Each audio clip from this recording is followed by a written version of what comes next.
Welcome back to another episode of Bucks Latest presented by Fan Arch. As always, I'm your host, Dean Simon. And before we get into everything, please make sure to leave a like, leave a comment down below, and subscribe. We are still on the road to 2,000 subscribers. So if that's a milestone that you want to see us reach, please consider pressing that big red button down below. Also, turn on post notifications so you don't miss out on future Milwaukee Bucks updates. All right, so now that the preamble is over, we have some pretty major updates to get into. One being that Kevin Porter Jr. underwent a successful meniscus surgery. That is a tongue twister in itself.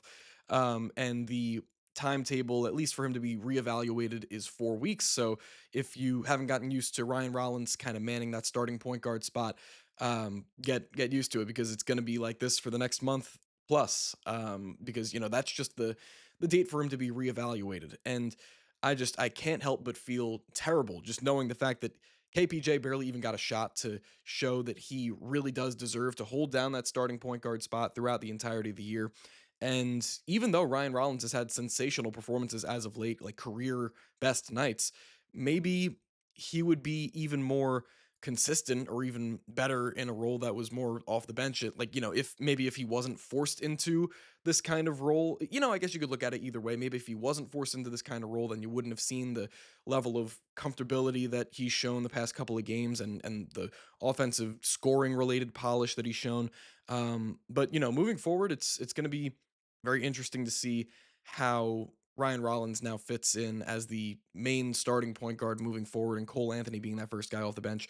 But I mean, something about Cole that I don't really love is that for him being the consistent backup point guard, like he's going to be heavily relied upon to initiate offense coming off the bench, to put it flatly. But one thing that I don't really love about him, and with this whole thing of now Ryan Rollins being pushed up to start, which I don't not like Ryan Rollins starting, I just think that my main caveat with it is that Cole Anthony's going to be getting a lot more or receiving a lot more responsibility both on offense and on defense. And throughout the small portion of the year that we've got through, he just has not been able to defend without fouling in most cases, though I was really applauding this guy throughout the offseason, after the Bucks got him, and was talking about how underrated basically of a defender that he's been, because most people are going to see his stature, his size, and think that he has a lot of limitations, but his and especially because of like short wingspan and things like that, but his athletic gifts alone and just his intangibles and smarts and whatever, and he's always in the passing lanes. It makes him a very solid and throughout his entire career to this point net positive defender.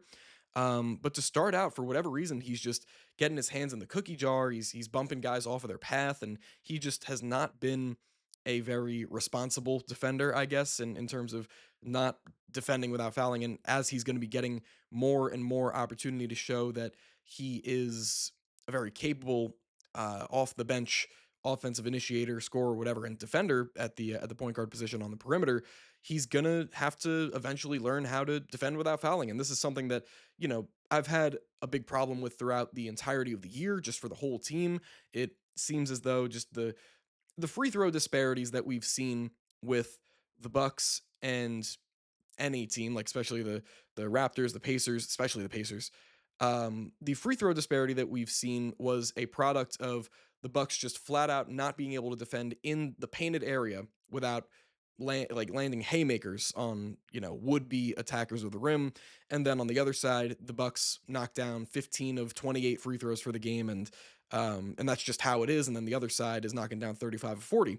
And Cole Anthony has been a pretty big contributor to this. And I know that this is kind of going wayward from the Kevin Porter Jr. update that I opened up this segment with, but just the fact that KPJ is now out, and then this kind of changing of the guard, this next man up mentality is going to, keep Ryan Rollins in the starting lineup, and then keep Cole Anthony in a position where he's going to be heavily relied upon coming off the bench, both as a scorer and as a defender. And he's going to be held responsible for just not making those kinds of decisions on defense to put the hand in the cookie jar and get himself into really early foul trouble. Like there's been a couple of games I feel like this year where he's had like four fouls right as the second half begins, and it just completely throws off, I guess, kind of like Doc's rotations, and he has to make some quick on the fly changes. So, that doesn't really help.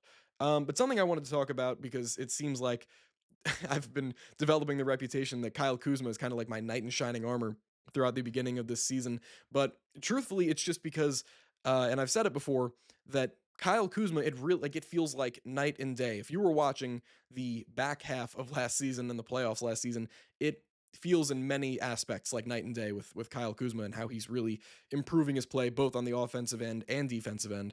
The fact that he's just getting so much more efficient, the fact that he's averaging 12, 13 points, 4 boards on 52% shooting from the field. And it's just he's shown a lot more responsibility and maturity with his game as well. And I think the biggest part of that is the fact that he's not shooting as many threes because to close last year and really for the entirety of last year, he couldn't throw a rock in the ocean from 3 point range. And it's been the same to begin this year. And instead of trying to shoot his way out of the slump, which could also be viewed as the thing to do if you really want to get a guy who we know Kyle Kuzma is a fantastic scorer when he's completely on.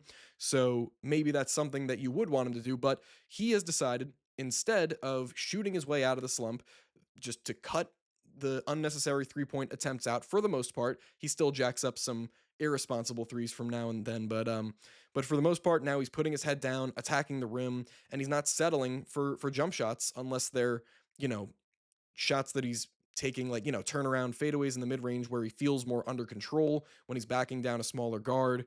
Those are the kind of jump shots that he's comfortable with, and he's kind of eliminated those unnecessary pull up threes from his game. And the fact that he's just lowered his 3 point attempts from, a mark of between 4 and 6 a game last year to about two. And since the 3 point percentage has not followed with those lowered 3 point attempts, he's just continuing to lower and lower them. It's just a very huge sign of maturity for his game, and the fact that he's just been so lethal from 2 point range. And that's just the offensive end. On the defensive end, maybe he might not show it every single night from a box score perspective or like an advanced stat perspective, but it feels like he makes a difference out there and he makes positive contributions every time he steps on the floor and he's asked to guard player X, whether it's RJ Barrett or Brandon Ingram from the last matchup, or maybe trying to stick with a guy like Aaron Neesmith on the perimeter.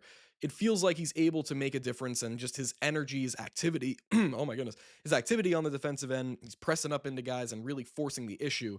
And you could say the same thing with his offensive game as well. Feel like all of these things are coming together to really create this night and day difference. And I would be remiss if I didn't talk about Kyle Kuzma for another couple of minutes for this episode because I have to reach that quota in every single one. But something else that I wanted to talk about as well is Doc Rivers not being afraid to, as he has shown not to be in recent years or throughout the entirety of his 27-year head coaching career, which is crazy that he's been around this long as a head coach. But he wasn't afraid to tear into the refs after the game against Toronto, and especially after the incredibly physical and hard fought game against Indiana, where Giannis like he was getting foul calls. In the following game against Toronto, it was just like the refs put on a blindfold, and it was the fact that the refs were telling Doc that it was because he was playing through the contact that's why the drives that he made didn't warrant foul calls because he was playing through it. And maybe now you can see why a guy like Shea Gilgeous-Alexander is getting as many calls as he is because he's letting the contact, instead of mostly absorbing the contact, he's letting the contact derail him.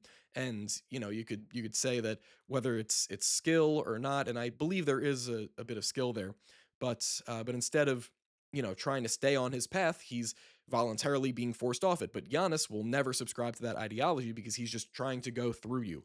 And in the post game press conference after the game against the Raptors, Doc said that he had talked to the refs, and this was the actual quote. So he said, well, I guess a media member asked him, so like any updates on asking the refs about the foul calls or the lack thereof, I should say. And Doc said, well, the update is call the foul. That's the update. Giannis drove to the basket and got completely wiped out. Watch the video. I mean, he got completely wiped out and it's a no call. It's amazing the difference in how Giannis is officiated. One of the refs even said, yeah, they're hitting his arms, but he's playing through it. Um, so maybe, just maybe, and I know Giannis would never get behind this idea, but wouldn't it be great if Giannis were to take a couple more tumbles and actually show that he's human instead of just trying to barrel through this contact? But this is how Giannis operates. He's not going to back down from the contact. He is actively creating it and seeking it out. So in this way, it's never really going to work for Giannis and the refs in most cases, unless every call that he gets on the night is like egregious, where the refs are forced to make the call. And thinking about it like this, it's probably a reason why LeBron James, towards the back half of his career, because he surely hasn't lost athleticism to any kind of high degree, why he started to kind of embellish contact more, because he realized through the first half of his career, being the athletic freak that he is, he didn't maybe he didn't get as many foul calls, or he felt as though the refs weren't calling it because he was just pushing through the contact. But instead, then when he started to embellish, then the refs started to kind of think that he was a little bit more prone to actually get that contact from the defender. So maybe Giannis should take a little bit of an approach like that, but we all know that Giannis is not going to be like shying away from contact anytime soon. But coming up on Friday night, I believe, the NBA Cup matchup against the Chicago Bulls, the utterly dominant Chicago Bulls that have gotten out to a 6-1 start, started out 5-0, and they're undefeated at home, which is a pretty big kind of part of this game coming up in Pfizer Forum for the Bucks, because the Bulls are 5-0 at home and then 1-1 on the road. So their only loss of the season came on the road. So maybe there's a tinge of hope for a team that's been banged up, including guys like Giannis. He's been probable and questionable throughout each of the last maybe 3-4 games.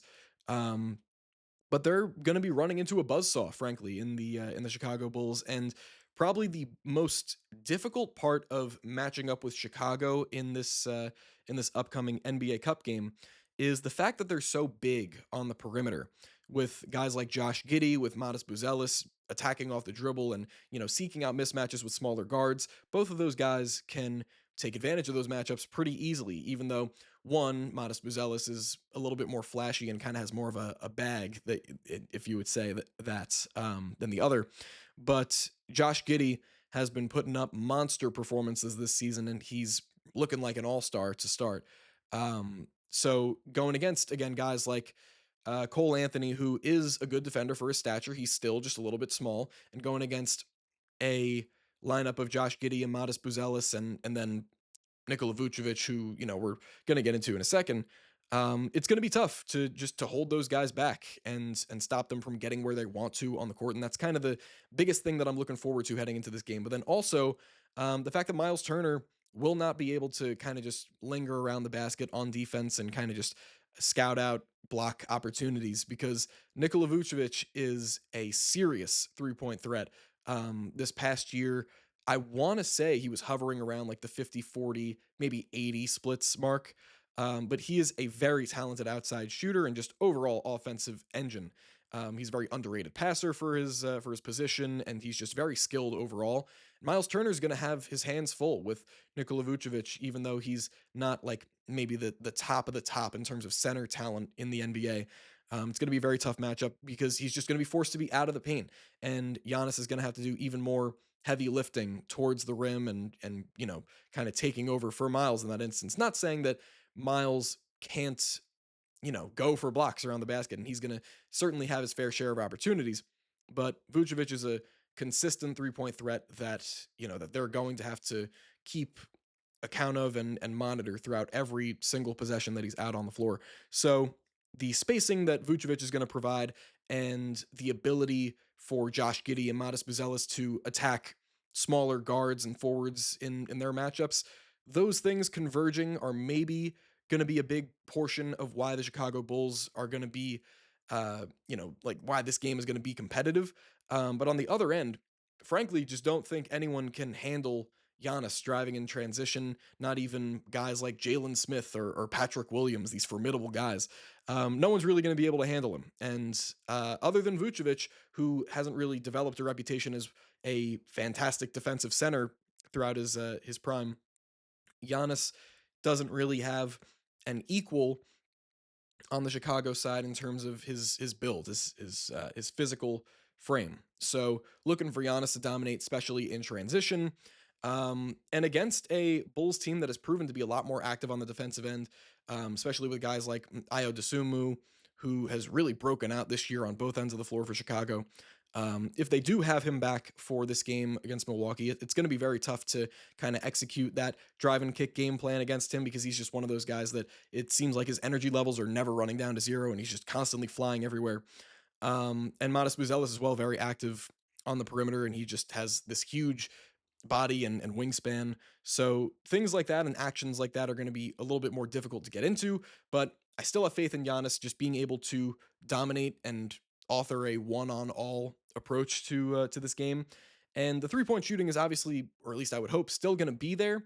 It's just to what effect Giannis after he kind of gets going and gets his first couple of possessions driving towards the basket, that if he's able to garner more attention from the Bulls and draw even more double teams in the post, that he's going to be able to find the AJ Greens, the Gary Trent Juniors, the Torian Princes.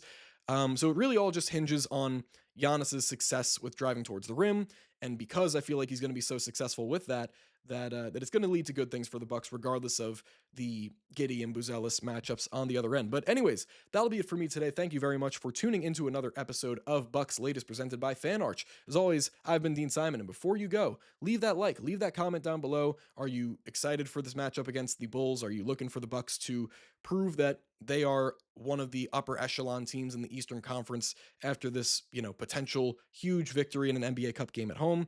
Let me know down below. Subscribe, still on the road to 2,000 subs, so we would like to hit that very soon. Also, turn on post notifications so you don't miss out on future Milwaukee Bucks updates. All right, I will see you guys in the next one. Go Bucks.